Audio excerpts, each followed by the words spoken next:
Hello there friends and welcome. For today's BG3 guide we have the tankiest tank possible build. You'll get to achieve around 40, even up to 41 AC if you really want to min-max, 50% resistances against all damage, and the best part, this build won't just be about stacking AC to the max. As a matter of fact, I like calling it the nuclear tank for a reason. Just like with radiation, all you have to do is basically exist near enemies to not only constantly damage them, but also highly reduce their attack rolls and movement speed, as we have our so-called nukes for damage, together with one of the most crippling debuffs in the game, meaning enemies will have around -10 to even up to -20 to their attack rolls, all to ensure even your backline will remain safe, if enemies dare move past you, of course. Even an ability that also lets you turn possible hits or critical hits into misses. And everything on Tactician Mode, of course. Plus, as with all of my other builds, this one will be great even at the early levels. As early as level 5, by the way, you'll already be close to max power. Once again, simply move to the enemies, start leaking radiation all over them, and in just a single turn, here we are. All enemies hit with a -10 to -12 debuff to their attack rolls. What can they possibly do? Nothing, they're doomed to miss, forever and ever. Lastly, like any good tank, you'll be able to heal your allies as well, automatically applying many powerful buffs such as Bless, temporary hit points, and even full resistance to physical damage. So without further ado, let us get into our nuclear, radioactive ultimate tank build. First with character creation. For race, my preferred pick is either Wood Elf or the Wood Half Elf, mostly for the extra movement speed. After all, the higher your movement, the easier it is to actually reach enemies in the first place. Dark Vision as always is nice, and so is Fey Ancestry because Immunity to Charm, together with Sleep Immunity, are both great for ensuring your tank will stay not only safe from attacks but also crowd control.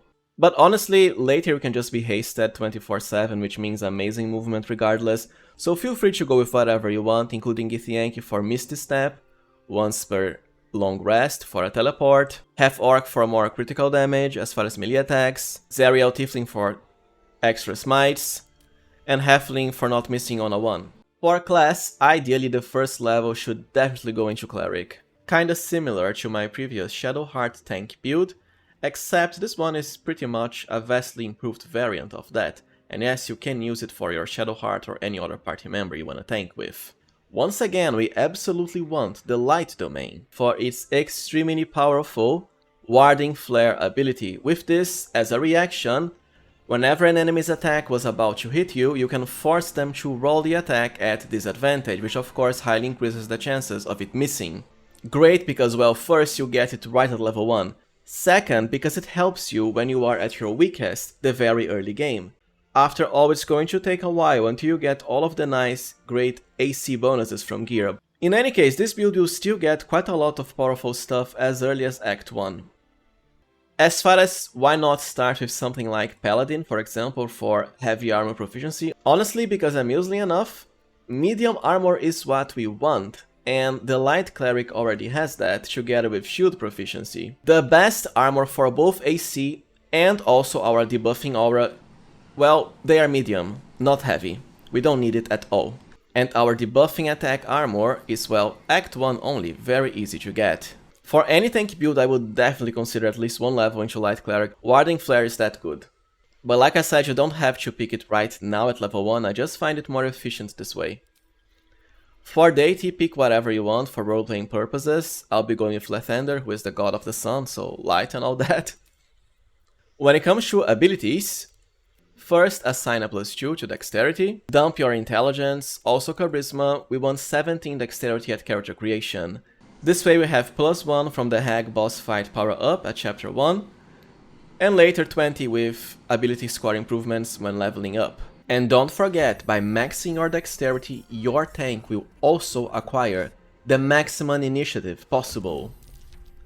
You'll always get to act first before the enemies, even before bosses, which is extremely important, because this is exactly how you'll get enemies' attacks and movement to be highly debuffed by your aura, so that whenever their turn finally comes, well, too bad for them, because they'll be debuffed. Stacking initiative is also amazing as a way of ambushing the enemies and protecting your frail backline, because if you always act first before all the dangerous enemies, time is essentially frozen when it's your turn, correct? Which means, by just having your other party members stay at the back so that they aren't detected by the enemy, ideally from stealth, right? But here's the thing, time is frozen, so you can do whatever you want. The enemies will not be able to move at all. So you just stealth with your other allies and do whatever you want to actually join battle and get a free action. Second, assign +1 to wisdom. It's not that necessary, 16 is good enough, but since the main spell that lets our aura get going is based on wisdom and it can deal area of effect damage per turn, it helps you have decent enough DC.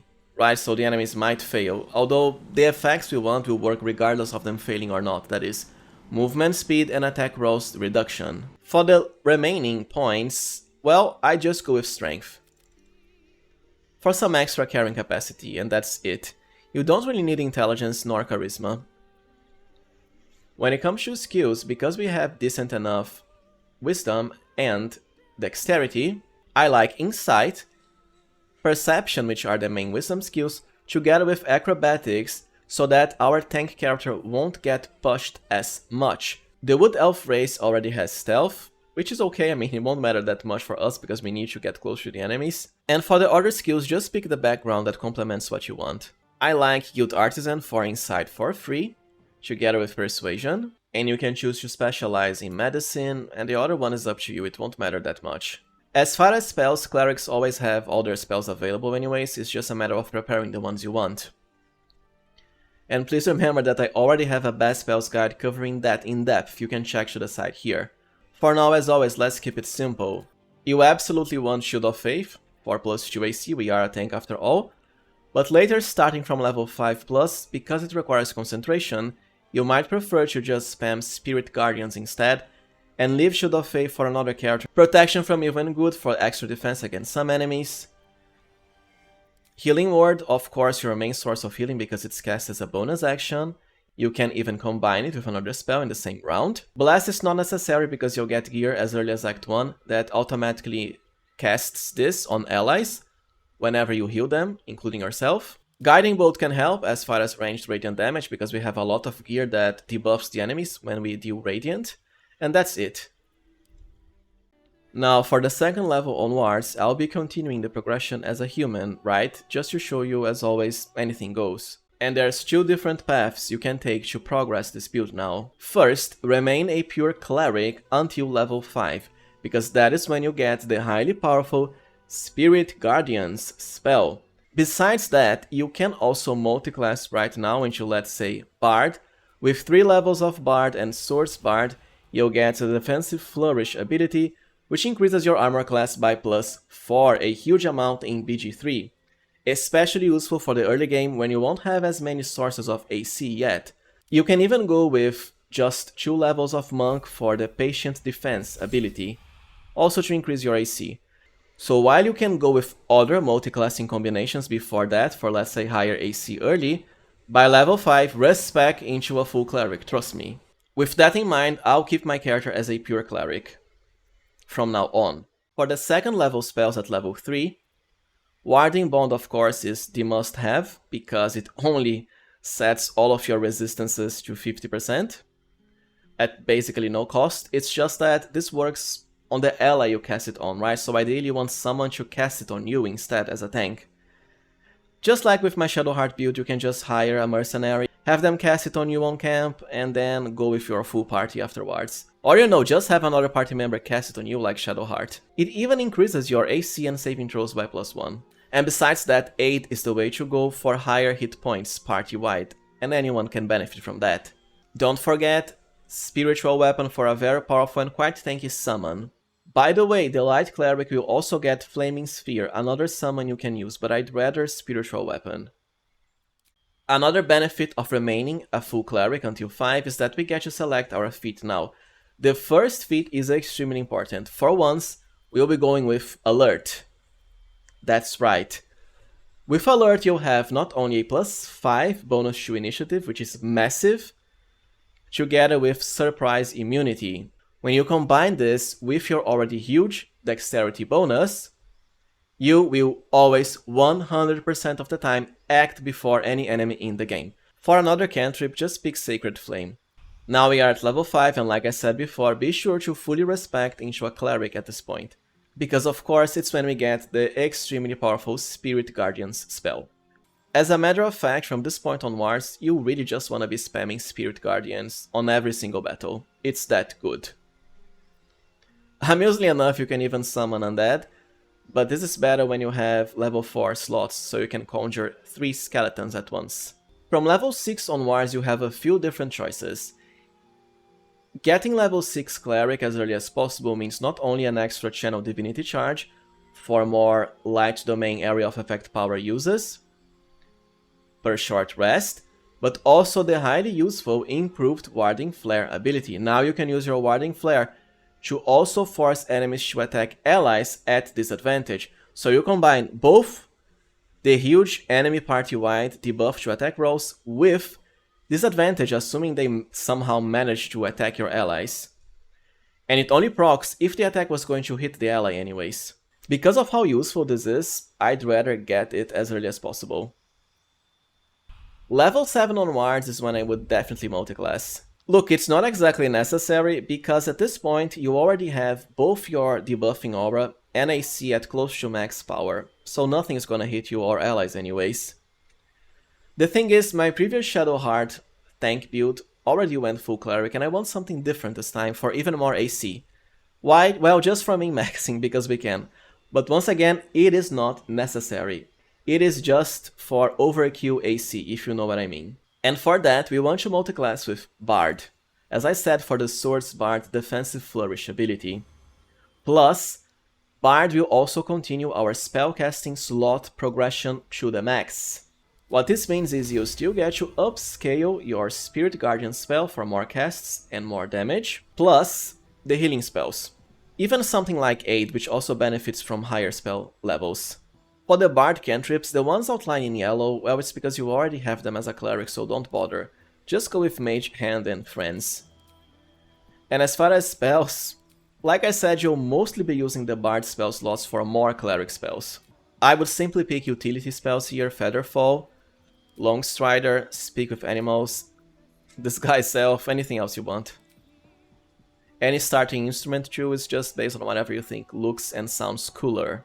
For the Bard proficiency boost, well, you can also go with anything you want, including even Persuasion to help you make checks easier, despite the fact we have low Charisma. And I just realized I forgot increasing my strength by a +2 with my human build. I went with Charisma instead. Like I said, it doesn't matter, it's whatever you want. Our most important stats are Wisdom and Dexterity. Or you can also go with Perception or Survival because they are based on Wisdom. Even Acrobatics, which is something fun, right, to resist being pushed away. Now we want Bard until level 3 for our subclass and AC boosting power. At the second level you even get the extra short rest ability from Song of Rest, also quite helpful for replenishing your Channel Divinity charges. Any spells from now on. At level 3 Bard we have our subclass at last, and of course we want College of Swords for Defensive Flourish. The fighting style sadly doesn't matter for this build because the ones Bard can pick both require you to be either dual wielding or not wielding an offhand weapon. And for us, well, we are a sword and board type of character, right? So pick whatever you want. You might as well go with 2-weapon fighting because this build can dual wield since we have great dexterity. Now you also have another choice when it comes to multiclassing. You can pick 2 levels into Paladin for smites and also the defensive fighting style, which provides +1 to your AC. I just personally think it's a bit overkill. And of course you can also go to Paladin earlier, after 6 Cleric, for smites if you want. I'd rather keep this character as Bard now, for the extra feat. In which case, ability improvement +2 dexterity. This would already be a 20 the max. if you accepted the power up from a certain boss fight in Act 1, and started with 17 of course. Level 5 Bard is quite good as well, because now our Bardic Inspiration will replenish on short rests for even higher AC, but at this point it kinda doesn't matter much, as nothing will be able to get past our defenses anyways. For the last level, at level 12, well, either level 7 Cleric, which provides you with level 4 Cleric spells, kinda useless, outside of, let's say, Death Ward, or the last level in Bard for the second attack. Late, but, well, it's always useful. And as I said at the beginning of the guide, you could simply just go with 12 levels into Cleric. Meaning for the last feat, well, you can kinda go with anything you want, but Warcaster would be my preferred pick. Alright, now let us cover gear for our Tankiest Tank build, and we have a lot of useful options here. Let's start with the helmet slot. For the early game, Act 1, definitely Warpira's Crown, so that whenever you heal an ally, you'll regain 1d6 hit points. Ultimately, the Helm of Balduran for multiple benefits. First, immunity to both stunned and critical hits. Second, a +1 to AC and saves. And lastly, a regeneration effect at the start of your turn, which will work as a way of proccing a lot of nice bonuses we have on heal. For cloaks, Act 1 you don't really have anything that important, but for the second act, the Cloak of Protection to min-max AC and saves. Meanwhile, for Act 3, definitely the Cloak of Displacement. It will reduce your AC by -1, but honestly the benefit is really worth it. After all enemies will now attack you at disadvantage. For armor, if you want to increase your AC to the max, then you want the medium armors that let you fully apply your dexterity modifier to it. The first being the UNT Scale Mail from the second act, and ultimately the Armor of Agility from Act 3. However, my preferred pick is actually the Luminous Armor. It has the lowest AC of them all, right? It will tank your AC by 5 points. But trust me, the benefit makes it really worth it. First, you can find it the earliest out of all of these armor choices, Act 1 even, at the Selûnite Outpost, near the entrance to the Underdark. One of them anyways, you have so many ways of getting there. And this armor is surreal, to be fair, if not overpowered even, all because of its Radiating Shockwave ability. Whenever you do radiant damage, you'll cause a Radiant Shockwave, which means Radiant Orb as an area of effect. Each stack of Radiant Orb will make it so that the enemies have -1 to their attack rolls. Because of the fact your Spirit Guardian spell will do Radiant as an area of effect, and the Radiant Shockwave can stack based on how many enemies you hit with Radiant damage, well, to put it simply, eventually your enemies will have, what, -18, -20 even to their attack rolls. All without a save, without any resistance whatsoever, doesn't matter if you're on Tactician, they will be debuffed to the hells and back. Which means they will not be able to hit anything, not your main tank and not even your allies, with much lower AC. After all, what can they possibly do? They have a -18 to their attack rolls. A light cleric is even better at inflicting this stacking debuff because you have not only Spirit Guardians but also the Radiance of the Dawn Light Domain ability, which probably has the highest area of effect of all of the Radiant damage powers. And guess what? It will stack with Spirit Guardians. And get this, Spirit Guardians is per turn, right? So the effect will just keep on applying itself, but chances are you already defeated all the enemies by then. For gloves, definitely the Wondrous Gloves if you want the highest AC possible, plus it's Act 1 even. Together with the fact it also enhances your Bardic Inspiration uses by +1. However, there's other gloves that I find more useful for this type of build, because like I said, eventually your AC will become high enough, as it is. The very first you have is Hellrider Sprite, available as early as Act 1. Whenever you heal another creature, they'll gain full resistance against all physical damage, bludgeoning, piercing and slashing, which means 50% less damage taken. What this means is, by merely casting the Mass Healing Word spell as a bonus action, you will buff everyone around you with full physical damage resistance. The only downside is it doesn't work on the caster themselves, but hey, it's Act 1 even. Later during Act 3 you can find an upgraded version of these gloves, the Reviving Hands. it's almost the same, except it also works on our tank themselves. Together with buffing creatures we revive, with the Death Ward ability to ensure they'll be safe. And even an extra cast of the main revive spell. Now, something very fun you can do, however, is use the Luminous Gloves. You can find it during the second act, and well, it's almost the same effect as our Luminous Armor. Whenever you deal radiant damage, the enemy will receive 1 turn of Radiating Orb, except it's not on an area of effect. But since we apply Radiant as an AoE anyways, you'll hit multiple enemies with this, and guess what? It does stack with Luminous Armor. When you have both of these on, well, it's kinda hilarious because enemies cannot do anything at all. For boots we have the Evasive Shoes for +1 to AC and Acrobatics, or the Great Boots of Aid and Comfort as early as Act 1, to provide any ally whenever healed, including yourself, with +3 temporary HP. It's not much, but for Act 1 it can be useful. And there's always boots that grant Misty Step for teleportation, such as the Disintegrating Nightwalkers. As far as the Talisman, there's not that many great choices early outside of the Amulet of Restoration, which you can find as early as Act 1 in the Underdark. Mostly because it lets you have 1 extra cast of Healing Word and Mass Healing Word. Great not just for healing, but of course proccing our powerful gear benefits on heals. Ultimately just the classic Amulet of Greater Health to set your Constitution to 23 for even more hit points. And yes, once you get this talisman, but it is Act 3 only, you can simply just respec your character to not have any Constitution points whatsoever, since it's gonna set it anyways. For rings, we have 2 important ones. First, the Whispering Promise, bought from the Goblin Merchant at the Goblin Camp, also Act 1, super early. Whenever you heal an ally, including yourself, they'll become automatically blessed. Great because this bless effect does not require concentration at all. And lasts 2 turns, plenty enough. And lastly, just a classic Ring of Protection for +1 to AC and saves. Now let's get into weapons and consumables. For the main hand, if you want as high AC as possible, Defender Flail for +1. But like I said, it's overkill, right? You don't need this, especially because you won't have high strength, and this is not a finessable weapon. What you can do, however, is equip any other sort of finessable weapon, such as daggers, short swords, rapiers, as we have super high dexterity.